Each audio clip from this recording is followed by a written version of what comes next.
1925 की ये अनमोल बुगाटी टाइप बर्सिया रेस कार एक जमाने में car legendary French racing driver Rene Dreyfus की मिल्कियत थी और 1930 में मोनाको ग्रैंड प्रिक्स जीतने के लिए मशहूर थी। मगर ये इटली के मेगियोर झील में कैसे पहुंची? असल में इस कार का मालिक फ्रेंच रेसर रेनी ड्राइफ्यूज एक शराबी और जुआरी था, जिसने पेरिस में स्विस मिलियनियर एडेल्बर्ट बोर्ड के साथ एक पोकर गेम के दौरान इस अनमोल बुगाटी को दांव पर लगा दिया और वो हार गया। मिलियनियर एडेल्बर्ट बोर्ड ने शर्त पर जीती ये बुगाटी अपने घर स्विट्जरलैंड ले जाने की कोशिश की, लेकिन कस्टम हुकाम ने कुछ डॉक्यूमेंट्स क्लियर ना होने की वजह से बॉर्डर पर इस गाड़ी को रोक लिया। इस पर एडेल्बर्ट इतना नाराज हुआ कि उसने इस बुगाटी के डॉक्यूमेंटेशन कंप्लीट करने के बजाय इसे झील में फेंक दिया और तब से लेकर 2009 तक ये गाड़ी उस झील में सड़ती रही। बाद में क्राउड फंडिंग की कोशिशों ने गाड़ी के मलबे को झील से निकालने और इसे नीलामी में बेचने के लिए काफी रकम इकट्ठी की। यहाँ तक कि इतनी खराब कंडीशन के बावजूद भी इसे California based car collector Peter Mullin ने $75,000 में खरीद लिया। अब ये 1925 की बुगाटी टाइप 22 मुलन के कार म्यूजियम में नुमाइश के लिए खड़ी है और मुलन का ऐसा कहना है कि वो इस कार को रिस्टोर करने का कोई इरादा नहीं रखता। रशिया के कैपिटल मॉस्को से 1500 मील दूर यमालो नेनेट्स डिस्ट्रिक्ट के दलदल में एक पुराना रशियन मिल MI6 हेलीकॉप्टर का मलबा है। इन हेलीकॉप्टर्स को 1950s में बनाया गया था। 108 फीट लंबे और 30 टन वजनी ये हेलीकॉप्टर उस जमाने में दुनिया के सबसे बड़े हेलीकॉप्टर थे। लेकिन जब 1960 में इस मिल MI6 हेलीकॉप्टर का क्रू सिर्फ 500 फीट से कम बुलंदी पर प्रवास कर रहा था, तब अचानक से इस हेलीकॉप्टर के दोनों इंजन फेल हो गए और ये नीचे दलदल में जा गिरा। मौजाती तौर पर इन क्रू मेंबर्स में कोई भी जख्मी नहीं हुआ, मगर MI6 हेलीकॉप्टर को शदीद नुकसान पहुंचा। इन्वेस्टिगेशन के बाद ये पता चला कि इस MI6 में फ्यूल भरने वाले वर्कर्स ने गलती से हेलीकॉप्टर के टैंक को पेट्रोल और पानी के मिक्सचर से भर दिया था, जिसकी वजह से इसके इंजन फेल हुए और ये हादसा हो गया। अब ये हेलीकॉप्टर पिछले 40 साल से उस दलदल में लावारिस पड़ा है, यहाँ तक कि इसके दोनों इंजन और इसकी टेल भी चोरी हो चुकी है।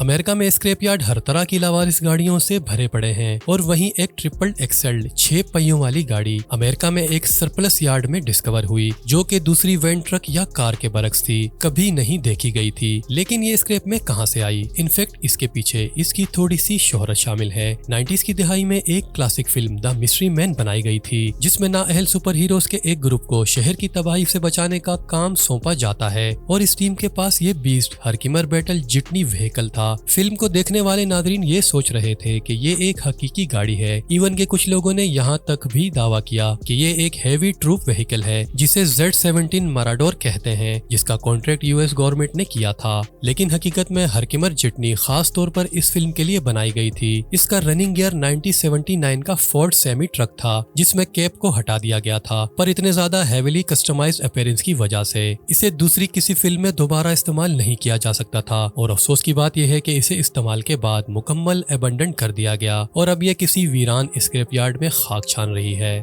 ये जहाज साल 2020 तक the gates of Marham's Royal Air Force base in England की हिफाजत करने वाला हैंडली पेज विक्टर था, एक British jet powered strategic bomber जिसे 1950s में कोल्ड वार के दौरान डिजाइन किया गया। 140 फीट से ज्यादा लंबाई और 110 फीट के परों के साथ ये विक्टर जेट 17 टन तक बॉम्ब ले जा सकते हैं। 1991 में कोल्ड वार के खात्मे के बाद 1993 तक इनमें से आखिरी मॉडल रिटायर हो गए थे, मगर इनकी रेस्टोरेशन और मेंटेनेंस की लागत इतनी ज्यादा थी कि रॉयल एयरफोर्स इन तैयारों को फ्री में आवाम को दे रहा था। लेकिन अफसोस की बात यह थी कि बहुत कम लोगों के पास इतने बड़े तैयारों को रखने की जगह और रिसोर्सेज मौजूद थे और फिर मजबूरन इनमें से कुछ तैयारों को म्यूजियम में जगह मिली और कुछ को RAF मरहम के फायर पिट में भेज दिया गया। जैसा कि आप देख सकते हैं कि इस जेट की विंड स्क्रीन और सब कुछ उड़ा दिया गया है और ये अंदर से आग की वजह से काला हो चुका है। एक जमाने में इस काबिले फखर बॉम्बर को ड्रिल्स, फायर फाइटिंग और टारगेट प्रैक्टिस के लिए इस्तेमाल किया जाता था और अब ये मुकम्मल तौर पर एबंडेंट हो चुके हैं।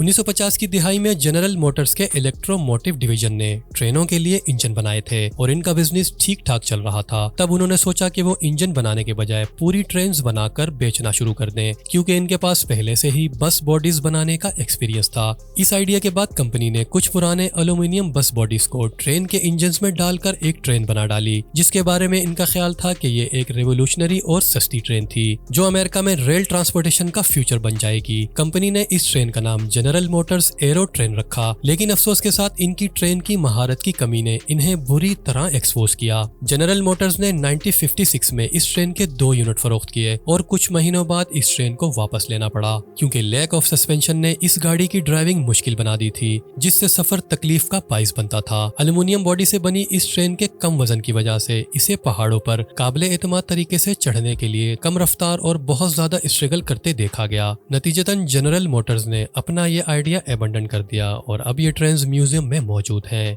आपने बैटमैन की मूवीज तो जरूर देखी होंगी, जहां वो अपनी हैवी कस्टमाइज्ड कार के साथ तबाही मचा रहा होता है। 2019 में क्याटोन एरा की बैटमोबाइल का एक जंगालूद आर्मर्ड शेल स्क्रैप यार्ड से डिस्कवर हुआ था, लेकिन ये सिर्फ एक शेल नहीं था जिसे यहाँ छोड़ दिया गया हो। 2020 में न्यूयॉर्क के एक स्क्रैप यार्ड से इसी तरह के एक बैटमोबाइल की बॉडी डिस्कवर हुई थी, लेकिन बैटमैन तो सिर्फ एक था। तब ये 2 बैटमोबाइल शेल्स कहाँ से आई? ऐसा लगता है कि बैटमैन के चाहने वालों ने इन नकली बॉडीज को पर्सनल DIY किट्स से बनाया है, और जैसे जैसे डार्क नाइट किट से इनका जुनून खत्म हो गया, वैसे ही उन्होंने इसे खत्म करने का फैसला किया। 2019 में इस बैटमैन किट के रेप्लिका को eBay पर डाला गया, जहां इसके हड के नीचे 400 हॉर्स पावर और बीइंग टोटली रोड लीगल दर्ज था। इस पूरी चीज की कीमत $6,80,000 रखी गई, जो कि निहायत ही मजा का खेज था, क्योंकि ये सिर्फ एक रेप्लिका था।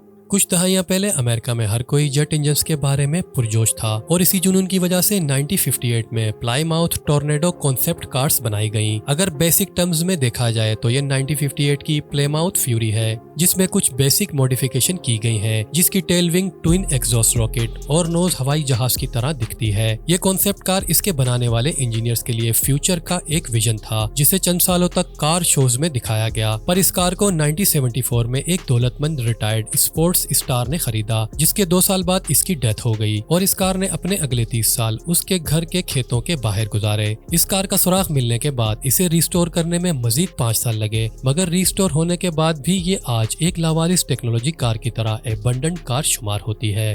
आपके लाइक्स और कमेंट्स का बेहद शुक्रिया। उम्मीद करता हूँ कि वीडियो आपको इन्फॉर्मेटिव लगी होगी, तो वीडियो को एक लाइक जरूर दें, चैनल को भी सब्सक्राइब कर लें और अपना बहुत ज्यादा ख्याल रखें। अल्लाह हाफिज।